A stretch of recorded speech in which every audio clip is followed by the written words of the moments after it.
morning, 9th and O. My name is Bailey, and this is Devotionals, brief devotions for busy people.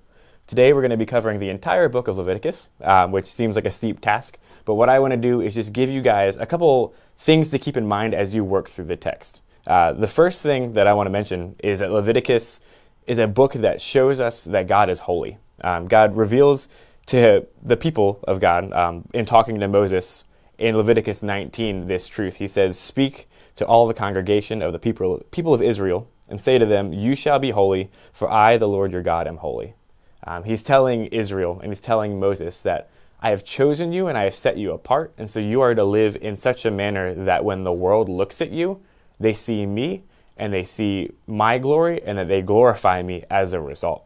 And so the entire rest of the book is basically an outline of what does it look like to live as the holy people of God? What are the standards in which the Lord has set forth that we might live in such a way that the world will see the Lord through us? The problem is we don't hold that standard. We have never held that standard well, and there are serious consequences for not living up to this holy standard. We see in Leviticus 10 the narrative of the sons of Aaron as they go into the temple of God. They offer a sacrifice, and that doesn't sound entirely bad, but what we see is that God has set specific parameters for the way that we would offer sacrifices to him, and the sons of Aaron decide to do things their own way. They think that they have a better way in mind that they should be approaching the Lord, and they go into the temple, but they never come out. The Lord strikes them down, and they die because of their disobedience. And that sounds shocking, but even Aaron has nothing to say to the Lord, for the Lord says, "This is what the Lord has said. Among those who are near me, I will be sanctified, and before all of the people, I will be glorified."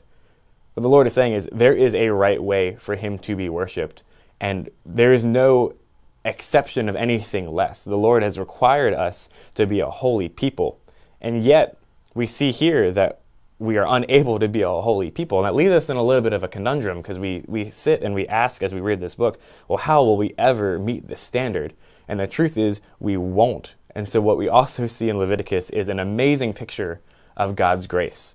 Leviticus 16, in particular, offers us the picture of the Day of Atonement, which is one day a year in which the high priest will bring in two lambs. One he would sacrifice on the altar of the Lord, and the other he would send off into the wilderness. And this idea of sending this lamb off into the wilderness is it's taking on the sins of the people, and they're being removed. This is the day each year in which the sins of the people are completely cleansed, and the slate is wiped clean, and we start again.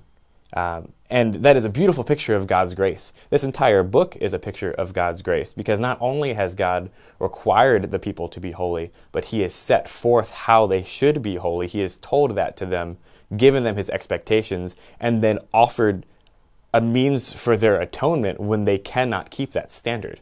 But what is so beautiful is that this is not where the story ends.